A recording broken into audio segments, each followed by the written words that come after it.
آج وہ پکار رہے ہیں این العرب این انتم یا جنون المسلمین، کہاں ہو مسلمانوں تم؟ نہتے لڑ رہے ہیں، نہتے لڑ رہے ہیں۔ لیکن یہ بات ذہن میں رکھیے گا کہ حق کبھی دبا نہیں کرتا۔ الاسلام یالو ولا یولا علیہ، اسلام ہمیشہ غالب رہے گا۔ اور پھر اس خطے کے بارے میں تو اللہ کے محبوب کے فرامین بہت واضح ہیں۔ دمشق کے دروازوں پر اور بیت المقدس کے آس پاس ایسے لوگ قیامت تک موجود رہیں گے کہ لوگوں کا ان کو تنہا چھوڑ دینا ان کو نقصان نہیں پہنچائے گا۔ اور فرمایا کہ وہ حق پر کھڑے رہیں گے یہاں تک کہ حضرت امام مہدی اور حضرت عیسیٰ کے عساکر کے ساتھ شامل ہو جائیں گے۔ اور وہ منظر کتنا دل فریب ہوگا جب حضرت عیسیٰ تشریف لائیں گے، اور یہ اس وقت امت 3 حصوں میں بٹ چکی ہوگی، اور یہ بالکل حالات اب ادھر جا رہے ہیں۔ ایک حصہ کٹ چکا ہوگا، شہید ہو چکا ہوگا، ایک فرار کا راستہ اختیار کر چکا ہوگا، بزدلوں کا ٹولہ، اور ایک لڑ رہے ہوں گے۔ حضرت عیسیٰ ان کے پاس آئیں گے، اللہ اکبر، اور انہیں کہیں گے کہ اب بتاؤ کیا کرنا ہے، میں بد دعا کرتا ہوں یہ غرق ہو جائیں گے، یا پھر یہ ہے کہ ان کے خلاف ہم لڑنے کے لیے تیار ہیں۔ تو وہ کہیں گے کہ ہم لڑ کے جہاد کر کے فتح حاصل کرنی ہے۔ حضرت عیسیٰ علیہ السلام کی ہمراہی میں جہاد اسلام ہوگا۔ اللہ اکبر، صحیح بخاری کی روایت ہے، تمام رجال ثقہ ہیں۔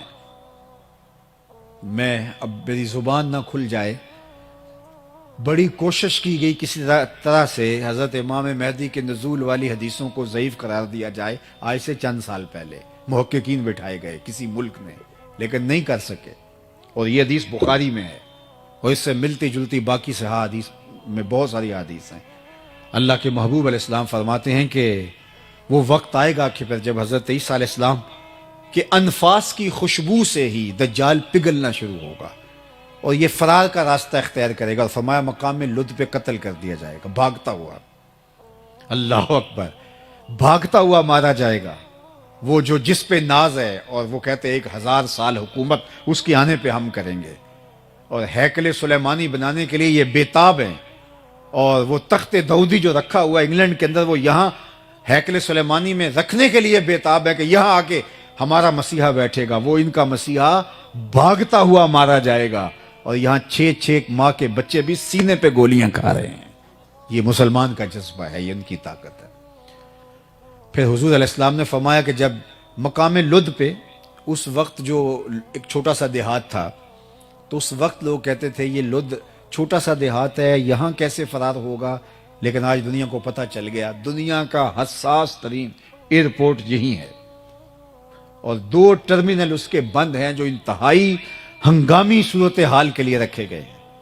تو اب سمجھ آئی کہ دجال یہاں سے بھاگنا شروع ہوگا، اور یہاں حضرت عیسیٰ کے ہتھے چڑھ جائے گا، خنزیر کو بھی قتل کریں گے اور دجال کو بھی قتل کریں گے، صلیب کے نشان کو بھی توڑیں گے، اور پھر اسلام کو اللہ مسلمانوں کو یوں فتح دے گا کہ حضور نے فرمایا کہ اگر کسی پتھر کے نیچے، بخاری کی روایت ہے، پتھر کے پیچھے، پہاڑ کی اوٹ میں، کسی غار میں، کھو میں، کسی جگہ پہ بھی کوئی یہودی چھپ کے جان بچانا چاہے گا تو وہ پتھر بھی آواز دے گا کہ یہ ظالم میرے پیچھے چھپا ہوا ہے۔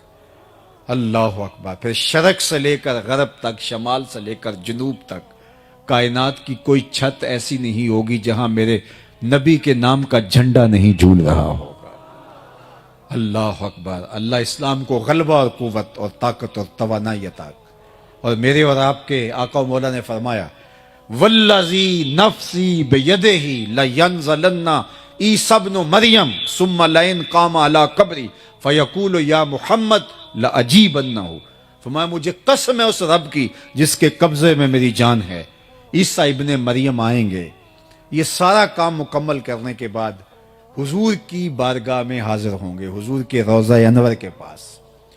جب کام جرنیل مکمل کر لیتا ہے تو پھر سیلوٹ کرتا ہے اپنے باس کو، تو حضور کی خدمت میں جائیں گے، لَيَنزَلَنَّ عِيسَى ابْنُ مَرْيَمَ ثُمَّ لَئِن قَامَ عَلَىٰ قَبْرِي، پھر وہ میری قبر پہ، میرے روزے پہ آئیں گے، فَيَقُولُ يَا مُحَمَّد، اور قبر پہ کھڑے ہو کے مجھے یا محمد کہہ کے آواز دیں گے، لَأَجِيبَنَّهُ، فرمایا قسم ہے رب کی میں قبر سے آواز اس کی آواز کا جواب دوں۔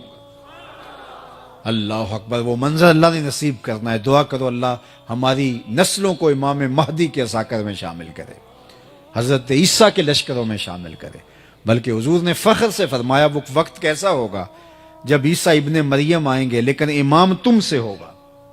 جب آئیں گے تو تازہ غسل کی طرح قطرے ٹپک رہے ہوں گے آپ کے وجود سے، اور اقامت ہو چکی ہوگی، فجر کی نماز کا وقت ہوگا. حضرت عیسیٰ علیہ السلام جو ہیں وہ آئیں گے تو حضرت امام مہدی انہیں کو اشارہ دیں گے کہ آپ آئیں نماز پڑھائیں، تو وہ کہیں گے نہیں آپ ہی پڑھائیں.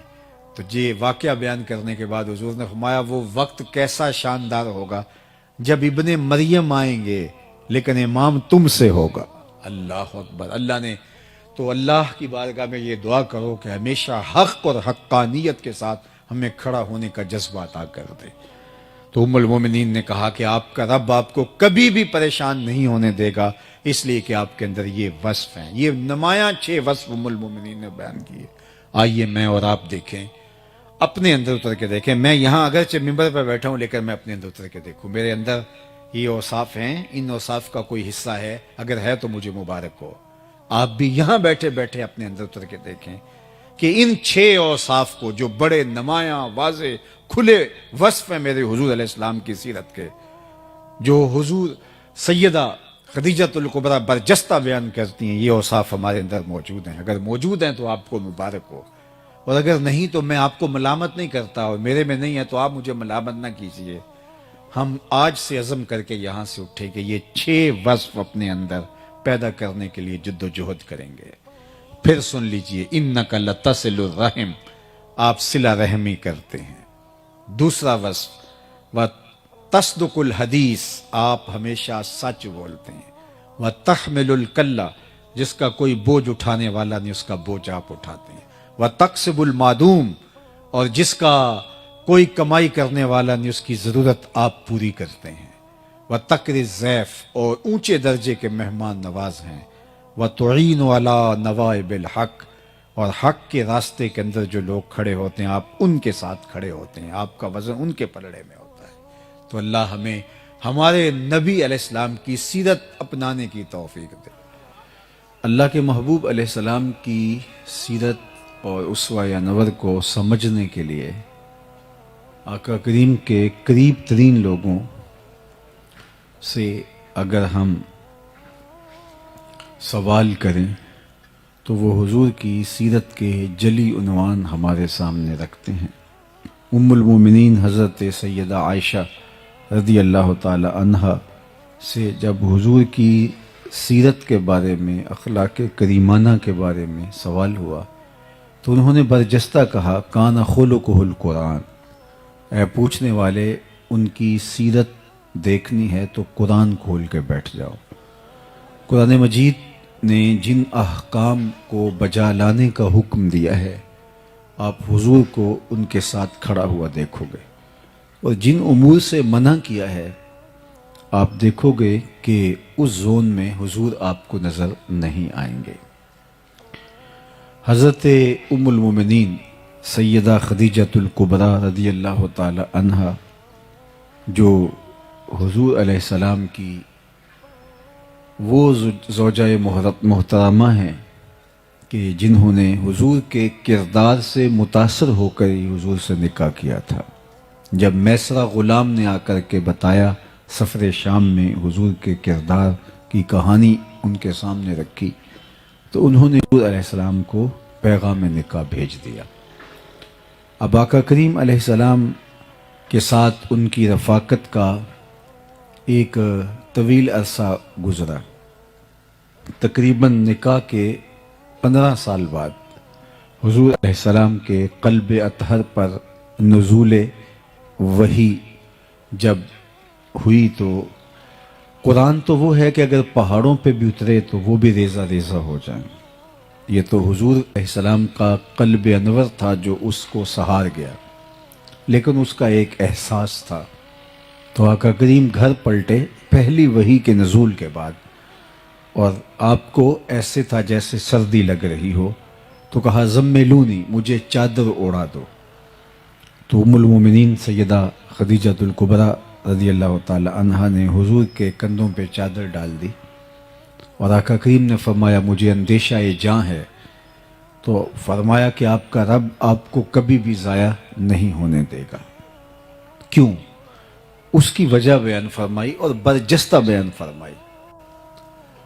بخاری میں ہے، باقی کتب حدیث میں ہے، اہل سیر نے اس پر تفصیل سے لکھا، 5 یا 6 کلمات انہوں نے ارشاد کیے۔ کلا واللہ ما یخزیک اللہ ابدا، سب سے پہلے تو انہوں نے حضور کو تسلی دیتے ہوئے کہا کہ ایسا ہرگز نہیں، آپ کا رب آپ کو کبھی بھی ضائع نہیں ہونے دے گا۔ کیوں؟ انک لتصل الرحم، آپ صلہ رحمی کرتے ہیں، رشتہ داروں کے ساتھ سلوک اچھا کرتے ہیں۔ تو جو رشتہ داروں کے ساتھ سلوک اچھا کرتا ہے تو یہ پہلا امتحان ہے کسی شخص کا۔ اچھی معاشرت کی تشکیل جب ہوتی ہے تو اس کا پہلا دائرہ رشتہ دار ہوتے ہیں، اور اگر یہاں کوئی کامیاب ہو گیا تو دوسرے دائرے میں، تیسرے دائرے میں، چوتھے دائرے میں بھی آپ اس کو کامیابی کے زینے چڑھتا ہوا محسوس کریں گے، کیونکہ رشتہ دار ایک تو اتنی جلدی کسی کو مانتے نہیں ہیں، اور دوسرا رشتہ دار اس رشتہ داری کی وجہ سے بات کرتے ہوئے بھی دیر نہیں لگاتے اور ایک دم اچھال کے بھی رکھ دیتے ہیں۔ یہ تو کوئی ہوں گے کہ جو اس بات کا خیال رکھیں، لیکن عمومی طور پہ رشتہ داروں کے رویے بہت تلخ ہوتے ہیں اور بہت کھردرا انداز ہوتا ہے۔ ہمارے ہاں یہ جو شریکہ برادری کا تصور ہے، تو حالانکہ شریک تو شرکت سے نکلا ہے، لیکن بہرحال یہ کسی اور مفہوم میں اپنا راستہ بنا گیا، اور عمومی طور پہ رشتہ داروں کے رویے ناہموار اور غیر مناسب ہوتے ہیں، اور انسان کو بھی غصہ زیادہ آتا ہے، یہ تو میرے اپنے ہیں، انہوں نے میرے ساتھ یہ سلوک کیوں کیا، تو تلخی بھی زیادہ بڑھتی ہے۔ اب ہی تو بندے کا امتحان ہوتا ہے کہ اس تلخی کو قابو پا سکتا ہے کہ نہیں، اس رد عمل کو اس کی عملی تنفیذ کرتا ہے یا اس کو وہیں روک لیتا ہے۔ تو یہ بندے کا سخت امتحان ہوتا ہے، اور اللہ بندوں سے امتحان لیتا ہے، اور یہ سب سے پہلا دائرہ ہے انسان کے ارد گرد معاشرت کا دائرہ۔ اس لیے میرے اور آپ کے آقا مولا نے فرمایا کہ جو یہ چاہے کہ اس کی عمر میں برکت ہو اور رزق میں اضافہ ہو، وہ رشتہ داروں کے ساتھ سلوک اچھا کرے۔ اگر کوئی شخص اپنے رشتہ داروں کے ساتھ رویہ اچھا رکھتا ہے تو اس کی عمر میں بھی برکت ہوتی ہے اور رزق میں بھی اضافہ ہوتا ہے۔ امتحان بھی بہت بڑا ہے، لیکن نتیجہ بھی دنیا اور آخرت میں اللہ تعالیٰ اس کو عطا فرماتا ہے۔ اب رشتہ دار کے تلخ رویوں کے باوصف ان کے ساتھ اچھا سلوک، یہ کسی شخص کا پہلا امتحان ہے جب وہ معاشرے میں اترنے لگتا ہے، چونکہ اس کا پہلا دائرہ ہی یہی ہوتا ہے۔ تو ام المومنین نے حضور کا جو نمایاں وصف بیان کیا وہ یہ تھا، انک لتصل الرحم، آپ صلہ رحمی کرتے ہیں۔ چونکہ بیوی سے بڑھ کر کون جانتا ہے کہ میرے شوہر کے دل میں رشتہ داروں کے لیے کیا جذبات ہیں، تو یہ بات ام المومنین نے برجستہ حضور علیہ السلام کے لیے کہی۔ اور پھر آپ حضور کی ساری زندگی دیکھ لیں، رشتہ داروں نے جو کچھ کیا، تباً لک ہنالک سائر الیوم الہذا جمعتنا، معاذ اللہ حضور شہادت کی انگلی اٹھا کے واز کرتے تھے، اور جس نے اس پر آوازہ کسا وہ رشتے میں چچا لگتا تھا، تو اس کے جواب میں قرآن نے کہا تبت یدا ابی لہب و تب، تیرے دونوں ٹوٹ جائیں، لیکن یہ پہلے جملہ چچا نے کہا تھا۔ راہوں کے اندر گڑے چچا کھودتا تھا، سکی چچی جو تھی وہ ام جمیل جنگل سے لکڑیاں کاٹ کے لاتی کانٹے دار، اور جن راہوں سے حضور نے گزرنا ہوتا ان راہوں میں بچھا دیتی۔ عقبہ بن ابی معیط اپنے گھر کا سارا کوڑا اٹھا کے حضور علیہ السلام کے دروازے کے سامنے پھینک جاتا۔ آقا کریم علیہ السلام کے گلے کے اندر کپڑا ڈال کر کے تاؤ بھی اسی نے دیے تھے۔ حالت سجدہ میں حضور علیہ السلام پر اوجھیاں ڈالی گئیں۔ تو یہ کتنا دردناک رویہ تھا، اور یہ سب کچھ کیا تھا رشتہ داروں نے۔ آج اللہ کے محبوب جب مکے میں فاتح بن کے داخل ہوئے تو سب تھر تھر کانپ رہے تھے. 10,000 اصحاب حضور کے ہمراہ تھے. انہیں یہ تھا کہ آج تو ہماری گردنیں اڑ جائیں گے. آقا کریم نے سب کو جمع کر کے کہا بتاؤ میں تمہارے ساتھ کیا سلوک کروں. تو انہوں نے سوچا کہ چلو ہمیں شہر بدر کر دی جائے لیکن جاں بخشی ہو جائے. تو کہا آپ کریم باپ کے کریم بیٹے ہیں, ہم آپ سے خیر کی توقع رکھتے ہیں. اور ان کو یہ تھا کہ چلو جاں بخشی ہو جائے چاہے شہر سے نکال دیں. لیکن ان کی آنکھیں پھٹی کی پھٹی رہ گئیں جب میرے اور آپ کے آقا و مولا حضور رحمت عالم نے فرمایا اذهبوا انتم الطلقاء, جاؤ تم آج کے بعد سارے آزاد ہو, اور میں تمہیں وہی کہوں گا جو میرے بھائی یوسف علیہ السلام نے اپنے بھائیوں کو کہا تھا لا تثریب علیکم اليوم, آج تمہارے اوپر کوئی مؤاخذہ نہیں. انہوں نے حضرت یوسف علیہ السلام کو تاریک کنویں میں ڈالا. مالک ابن زغر کے ہاتھوں پھوٹی کوڑیوں کے عوض یوسف علیہ السلام کو بیچ ڈالا, اور باپ کے سامنے آ کے مکر کیا کہ انہیں تو بھیڑیا کھا گیا ہے. کتنا تلخ رویہ تھا بھائیوں کا اپنے معصوم بھائی کے خلاف, اور انہیں تھا کہ وہ بولی بسری داستان بن گیا ہوگا یوسف. لیکن آج جب وہ ہاتھ میں کشکول لیے جناب یوسف کے سامنے حاضر ہیں تو آپ نے فرمایا کیا تم جانتے ہو کہ تم نے اپنے بھائی یوسف کے ساتھ کیا کیا؟ تو ان کو تو تصور بھی نہیں تھا کہ کہانی تو ان بھائیوں کے درمیان ہے. باپ کو یہ کہا کہ اس کو بھیڑیا کھا گیا ہے, عزیز مصر کہہ رہا ہے کہ تمہیں پتا ہے تم نے اپنے بھائی کے ساتھ کیا کیا. تو ایک ماضی کی ساری پرتیں کھلنے لگی, اور حضرت عزیز مصر کے چہرے میں ان کو یوسف کے خد و خال دکھائی دینے لگے, اور ادھر اندر خوف بھی اترنے لگا. اللہ اکبر. قرآن مجید میں یہ مقام اٹھائیے تو وہ ڈر سے گئے, ہونٹ کپ کپا رہے ہیں, اور عزیز مصر کے چہرے پر یوسف کے خد و خال دیکھ کر کے کہتے انکا لانت یوسف. اللہ اکبر, آپ یوسف ہیں. یہاں جو لفظ ہے انکا لانت یوسف, آپ یوسف ہیں. قال انا یوسف, کہاں میں ہی یوسف ہوں, اور یہ میرا بھائی ہے. حضرت بنیامین پاس بیٹھے تھے, اور پھر فرمایا اب ایک لمحے کی اذیت سے وہ گزرے کہ اب کیا ہوتا ہے. ساتھ ہی کہہ دیا لا تثریب علیکم اليوم, پریشان نہیں ہونا, تمہارے اوپر آج کوئی مواخذہ نہیں ہوگا.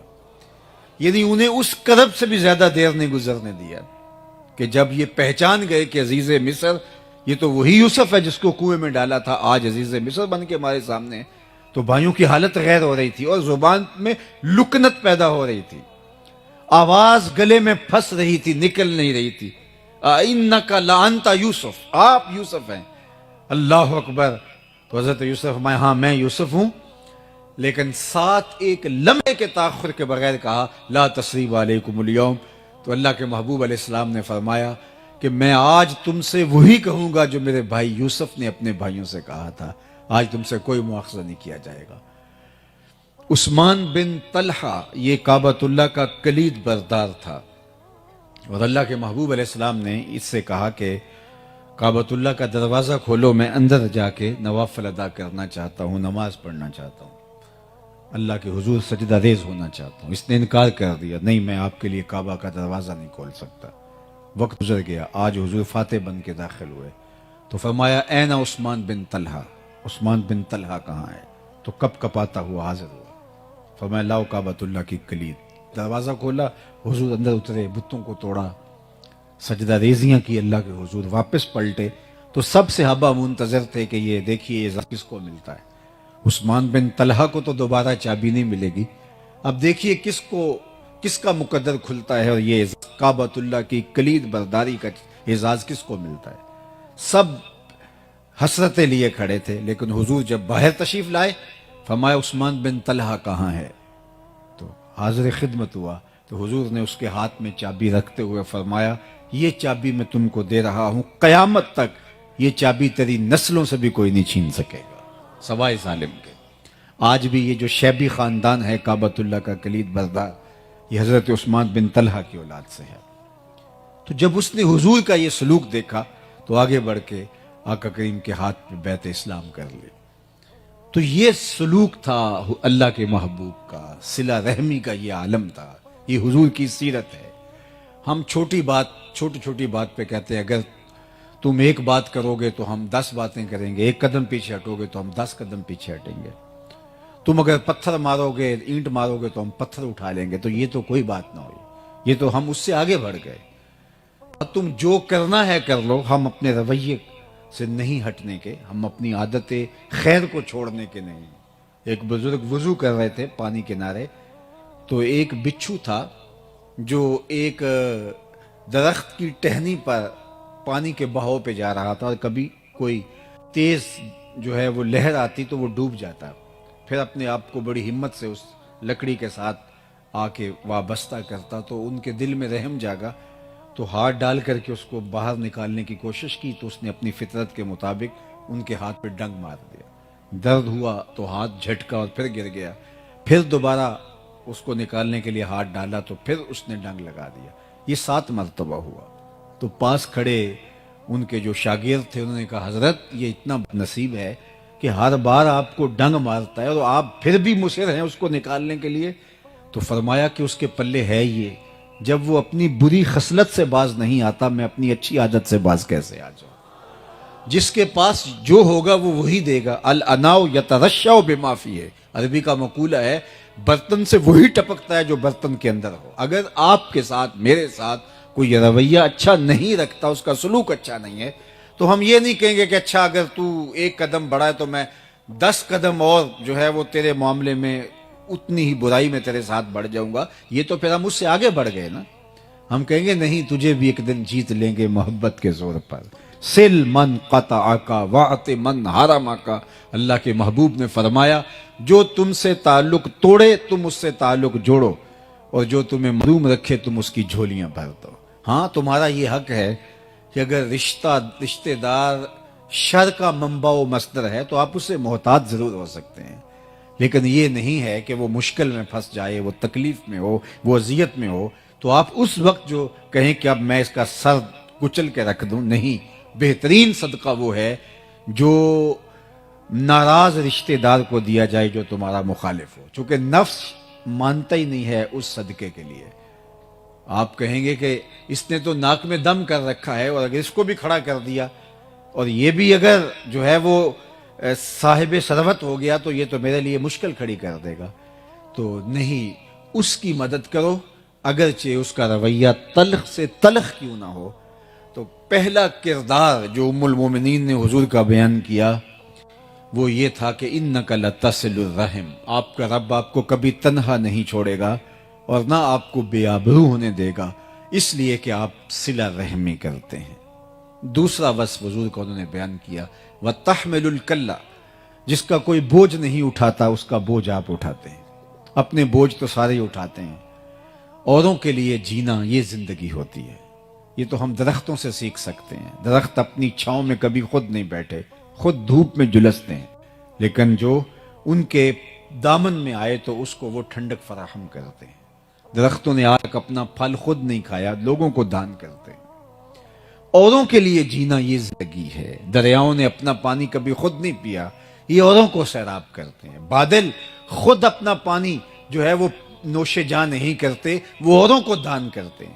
اوروں کے لیے جینا، اوروں کے لیے زندگی گزارنا یہ زندگی کا حسن. کمائی کرنے والا نہیں، آپ اس کے لیے کام کرتے ہیں، اس کے لیے مزدوری کرتے ہیں، کام کرتے ہیں، اس کے لیے تجارت کرتے ہیں.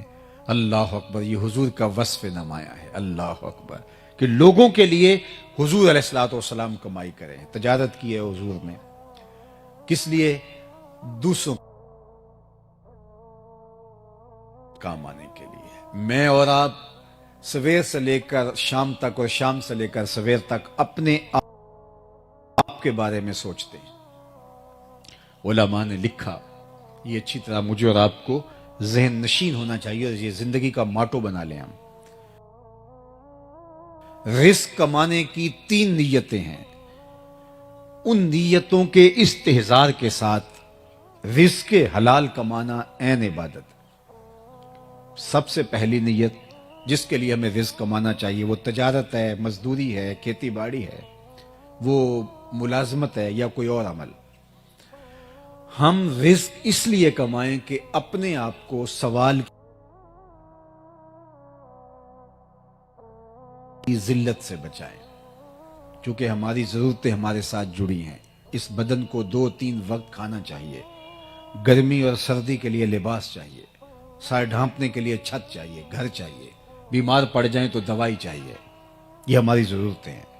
تو اگر ہم خود نہیں کمائیں گے تو ہمیں ان ضرورتوں کو پورا کرنے کے لیے کسی کے آگے ہاتھ پھیلانا پڑے گا۔ تو اس لیے رزق کمایا جاتا ہے کہ اپنے آپ کو سوال کی ذلت سے بچایا جائے، یہ پہلا مقصد ہے جو ہمیں ملحوظ ہونا چاہیے۔ دوسرا مقصد رزق کمانے کا، اپنے زیر کفالت لوگوں کی ضرورتوں کی تکمیل۔ وہ بوڑھے ماں باپ ہیں، وہ اولاد ہے، بیوی ہے، یا آپ کے بہن بھائی آپ کے زیر کفالت ہیں، تو ان کی ضرورت، ان کی خوراک کی ضرورت، ان کی طبی ضرورت، ان کی تعلیم کی ضرورت اور ان کی دیگر ضرورتوں کی تکمیل۔ تو یہ دوسرا مقصد ہے رزق کمانے کے لیے۔ اس کے لیے پردیس کاٹا جاتا ہے، اس کے لیے دن رات ایک کیا جاتا ہے، تاکہ میرے بچوں، میرے ماں باپ، میرے اعزاء و اقربا جو میرے زیر کفالت ہے، ان کی ضرورت میرے ذمے ہے، تو میں آپ دکھ سہ لوں گا لیکن ان کی ضرورت کو پورا کروں گا۔ یہ دوسرا مقصد ہے رزق کمانے کا۔ تیسرا مقصد رزق کمانے کا یہ ہے، اور یہ ہماری نیت میں شامل ہونا چاہیے کہ اللہ تو مجھے میری ضرورت اور میرے زیر کفالت لوگوں کی ضرورت سے اگر زیادہ عطا کرے گا تو میں ان کی ضرورت پورا کروں گا، ان کی ضرورت کی تکمیل کروں گا جو کسی وجہ سے کما نہیں سکتے، اپاہج ہیں، لاچار ہیں، اراملہ ہیں، مساکین ہیں، یتاما ہیں، غربا ہیں، مفلوق الحال ہیں، کثیر العیال ہیں، کوئی بھی سبب ہے جس کی وجہ سے ان کی ضرورتیں پوری نہیں ہوتی۔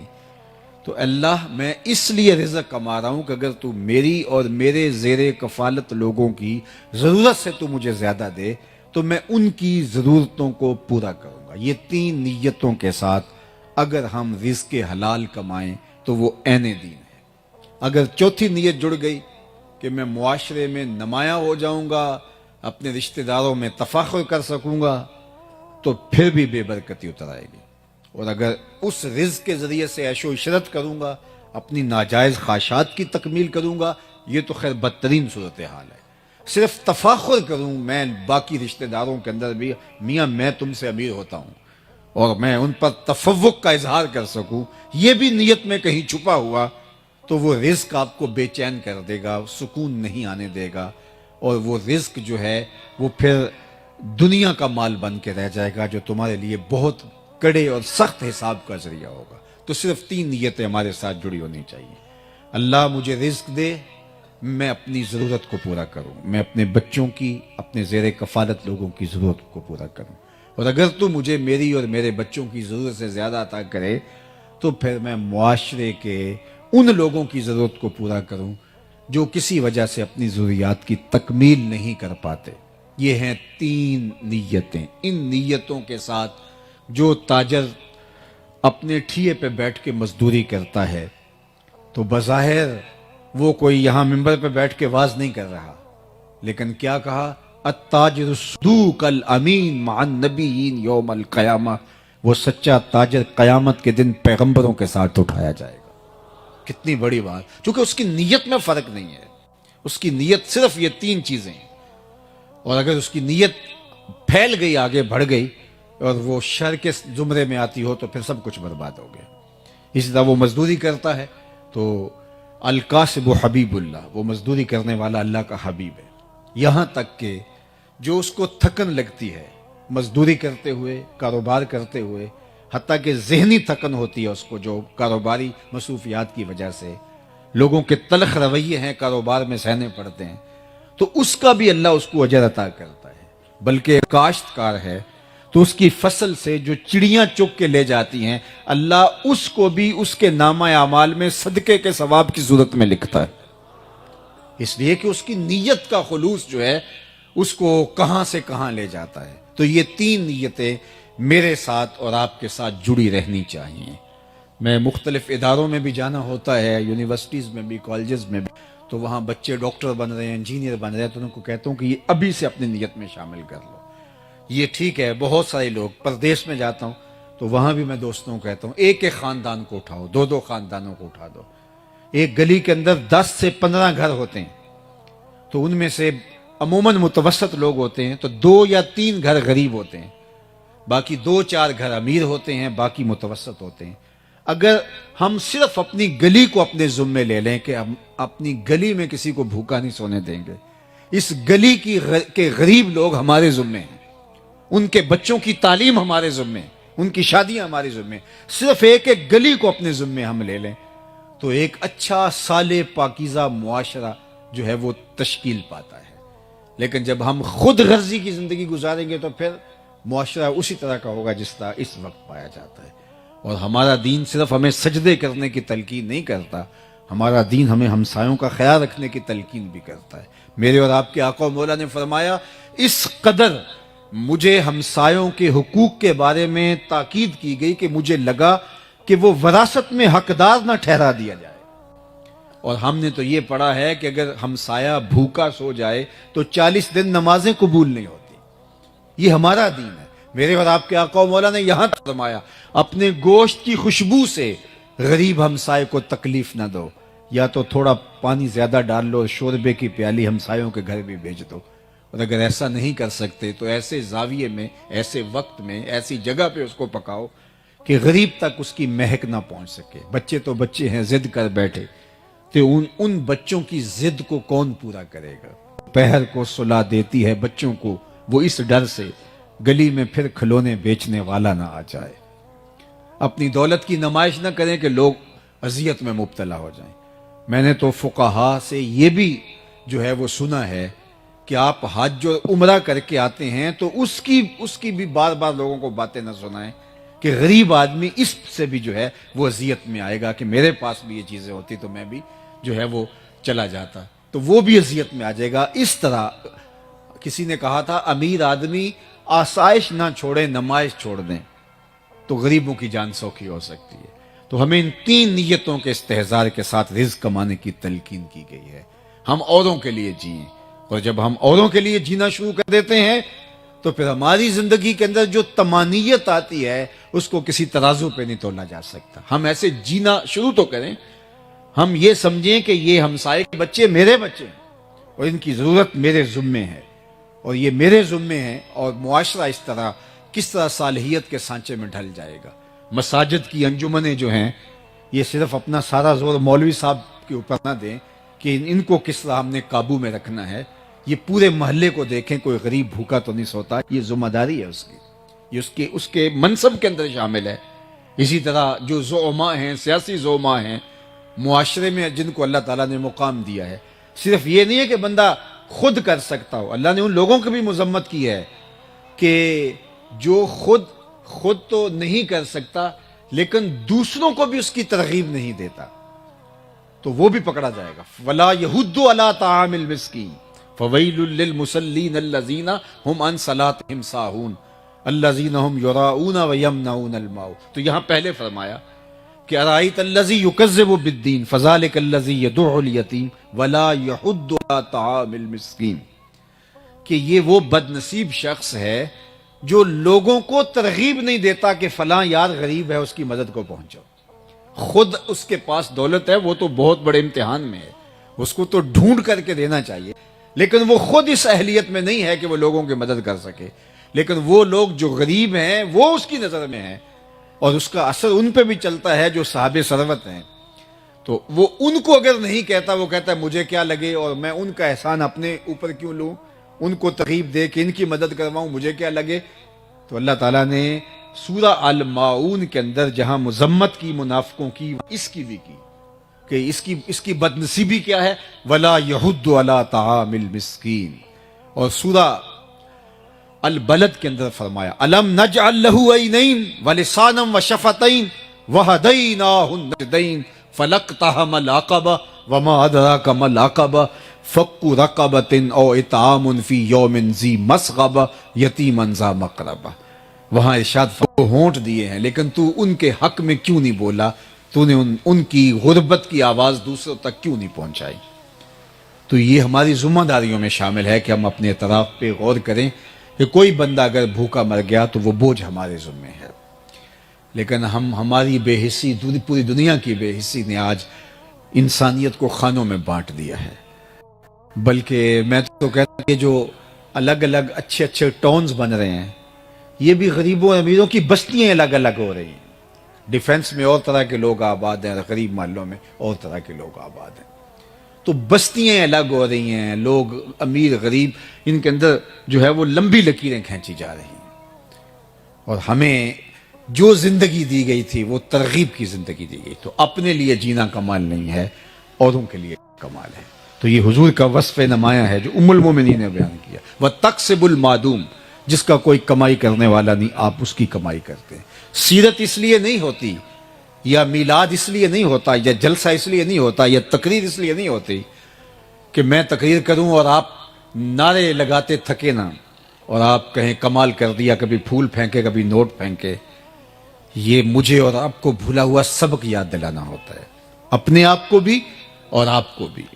مجھے اس سیرت کے عنوان سے اپنے لیے ڈھونڈنا ہے کہ میرے اور آقا و مولا جن پہ ہم درود پڑھتے ہیں ان کی تو زندگی یہ تھی، تو کیا میں ان کی زندگی کے کتنا قریب ہوں، میرے اندر کہاں تک ہے یہ، میں نے زندگی میں کتنے دکھیوں کو، کتنے دف حضرت عبد الرحمن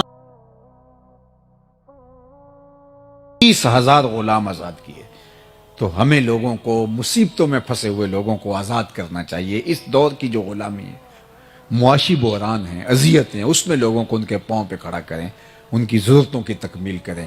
یہ میرے حضور کی سیرت ہے، اور سیرت بیان اس لیے کی جاتی ہے کہ اس سیرت کو ہم اپنے اندر اتاریں اور اس کا عکس اپنے اندر پائیں، تاکہ ہمارے آقا خوش ہوں۔ صرف سن کے کہ واہ سبحان اللہ، یہ ہم صرف ان کو بیان کر کے سبحان اللہ کہہ رہے نہیں۔ دین کا تقاضا ہم سے یہ ہے کہ ہم قسمت کا رزق ساتھ لے کے آتا ہے اور برکت چھوڑ کے جاتا ہے۔ ہمارا کچھ نہیں کھاتا، اپنی قسمت کا ہمارے دسترخوان سے کھاتا ہے، اور ہمارے دسترخوان سے کھانے کی وجہ سے ثواب بھی ہمیں ملتا ہے، عزت بھی ہمیں ملتی ہے، اور وہ برکت بھی چھوڑ کے جاتا ہے۔ اس لیے خوش دلی کے ساتھ مہمانوں کا استقبال کیا جائے، ان کو کھانا کھلایا جائے۔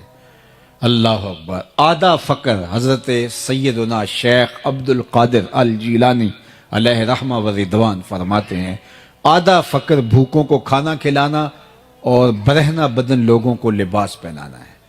باقی چلے، ریاستیں، عبادتیں، نمازیں، سجدے، تہجدیں، اوراد، اشغال، وظائف، یہ باقی آدھا بنتا ہے۔ صرف آدھا بھوکوں کو کھانا کھلانا اور برہنہ بدن لوگوں کو لباس دینا ہے۔ فقیر اس بات پہ راضی ہوتا ہے کہ اس کا دسترخوان چلتا رہے۔ اٹ کھڑک کے دکڑ وجے تتا ہوئے چلہ، آن فقیر کھا کھا جامن راضی ہوئے بلا۔ فقیر کا مزاج یہ ہے کہ لوگ آئیں اور اس کا دسترخوان چلتا رہے، اسے خوشی ہوتی ہے جب اس کے دسترخوان سے کوئی لقمہ اٹھاتا ہے۔ تو یہ چوتھا وصف ام المومنین نے حضور کا بیان کیا۔ پانچواں وصف وتصدق الحدیث، حضور آپ نے کبھی جھوٹ نہیں بولا، آپ ہمیشہ سچ بولتے ہیں، آپ کا رب آپ کو کبھی ضائع نہیں ہونے دے گا۔ اب آئیے ہم یہاں رکتے ہیں کہ ہماری زندگی میں سچ ہے یا جھوٹ؟ تو قدم قدم پہ ہم جھوٹ بولتے ہیں۔ آج ہمارا تاجر کہتا ہے جناب جھوٹ نہ بولیں تو سودا نہیں بکتا۔ میں نے کہا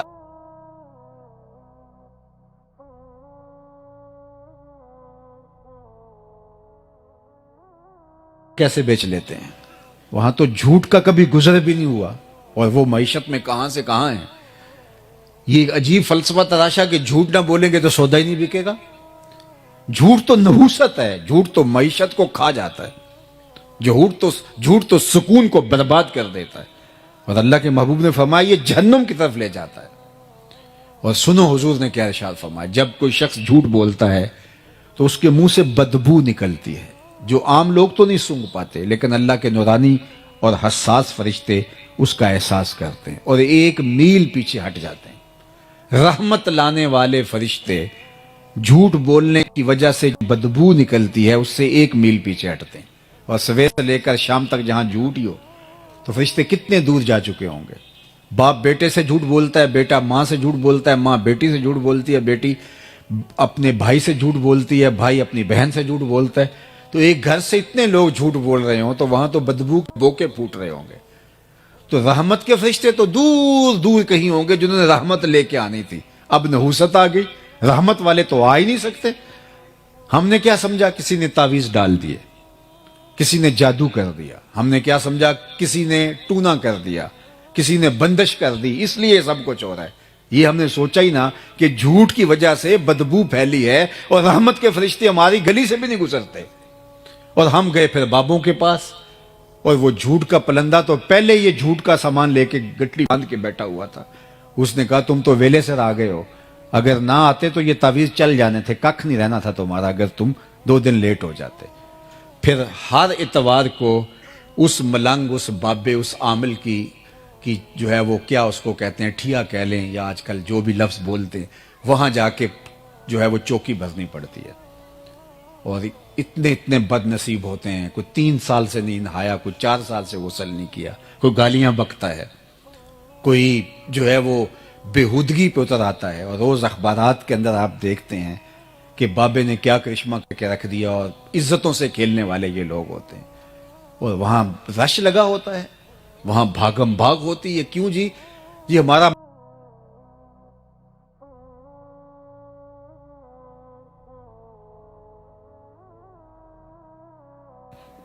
لیکن ہو سکتا ہے کبھی بخل بھی کر جائے. بلکہ ایک روایت میں فرمایا گیا کہ جو اولاد ہوتی ہے مبخلتن و مجبنتن, یہ تھوڑا تھوڑا بخیل بھی بنا دیتی ہے اور تھوڑا تھوڑا بزدل بھی بنا دیتی ہے.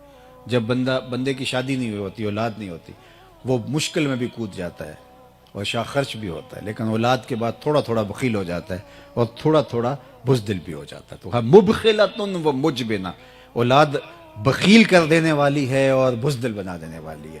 تو کہا مومن ہوتا فطرتاً سخی ہے, لیکن ہو سکتا ہے کبھی بخیل, بہادر ہے, لیکن ہو سکتا ہے کبھی بزدل بھی ہو جائے. پھر تیسرا سوال ہوا, مومن جھوٹا ہو سکتا ہے؟ فرمایا جھوٹا نہیں ہو سکتا. یہ نہیں ہو سکتا کہ مومن ہو اور جھوٹا ہو. اور یہاں سچا بندہ ڈھونڈنے سے نہیں ملتا. اب کیا کریں, مومن کی تو علامت بتائی گئی ہے کہ مومن جھوٹا نہیں ہو سکتا. تو پھر ہمیں دیکھنا پڑے گا ہم کھڑے کہاں. دل مسلمان ہے تیرا نہ میرا, اقبال نے کہا تھا, دل مسلمان ہے تیرا نہ میرا, تو بھی نمازی میں بھی نمازی. نمازیں تو ہم پڑھے جا رہے ہیں, لیکن اصل ہمارا اندر لٹا ہوا ہے. مومن کی علامت کیسے پہچانے کے مومن؟ منافق کی 4 علامتیں بیان کی گئی ہیں. ان میں سے ایک علامت اذا حدث کاذب, جب وہ بولے گا جھوٹ بولے گا. اور یہ علامت اگر مومن نہیں ہو تو وہ مومن نہیں, یہ نفاق کی علامت ہے. تو مجھے اور آپ کو دیکھنا ہوگا, چاہے اس کی قیمت کوئی بھی دینی پڑے. سچ بولنے کی قیمت تو دینی پڑتی ہے, کوئی حرج نہیں ہے, لیکن یہ اللہ کے محبوب علیہ الصلوۃ والسلام نے علامت ایمان بتائی ہے کہ مومن سچا ہوتا ہے, مومن جھوٹا نہیں ہوتا. تو فرمایا وتصدق الحدیث, آپ سچ بولتے ہیں. اور میں آپ کو بتاؤں کہ میرے اور آپ کے آقا و مولا اعلان نبوت سے قبل بھی صادق اور امین کہلاتے تھے. حضور نے کوہ صفا پہ جب صنادید قریش کو جمع کیا تو ان کو ایک بات کہی تھی جو تاریخ کے اوراق میں موجود ہے, کہ اگر میں کہوں کہ پہاڑ کی دوسری جانب سے ایک لشکر آ رہا ہے جو تمہیں کچل ڈالے گا, مان لو گے؟ انہوں نے کہا دیکھیں گے, نظر آیا تو فبہا, نظر نہ بھی آیا تو کہیں گے ہم اندھے ہیں آپ سچے ہو, کیونکہ ہم نے آپ کو کبھی جھوٹ بولتے نہیں سنا. تو فرمایا پھر مان لو اللہ ایک ہے. تو پھر انہوں نے انکار تو کیا, لیکن اندر کہہ رہا تھا جو کل سچا تھا وہ آج بھی سچا ہے. اور ایک وقت آیا پھر ماننے پہ مجبور ہو گئے. اور امین ایسے کہ ابو جہل نے کہا کہ وقت تیزی کے ساتھ ہاتھوں سے نکلتا جا رہا ہے, اگر 4 اور لوگ ان کے ساتھ جڑ گئے تو پھر قابو پانا مشکل نہیں ہوگا. تو اس نے کہا گرو جی کیا کریں؟ کہا ہر قبیلے سے ایک ایک فرد لو اور ان کے گھر کا محاصرہ کرو اور معاذ اللہ حضور کو شہید کر دو, اور اگر بنو ہاشم اٹھ کھڑے ہوئے تو مل کے مقابلہ کریں گے, اور اگر انہوں نے خون بہا مانگا تو خون بہا مل کے دے دیں گے, کوئی مشکل نہیں ہوگی. اور اتنے قبائل کے سامنے اکیلے بنو ہاشم نہیں کھڑے ہو پائیں گے. اور حضور کے گھر کا پھر محاصرہ کر لیا. اللہ اکبر. اور آپ جانتے ہیں کہ آقا کریم نے حضرت علی المرتضیٰ کو اپنے بستر پہ لٹایا اور کیا کہا, علی تم میرے بستر پہ لیٹ جاؤ, صبح اٹھنا, لوگوں کی امانتیں واپس کر کے تم بھی مدینے چلے آنا. تو ذرا تصور کیجئے حضور کیسے امین تھے. جنہوں نے امانتیں حضور کے گھر میں رکھی تھی آج قتل کے درپے ہوئے, تو انہیں امانتوں کا فکر نہیں تھا، وہ جانتے تھے کچھ بھی ہو جائے محمد عربی کے پاس رکھی گئی امانتیں ضائع نہیں ہوں۔ یہ ہوتا ہے امین۔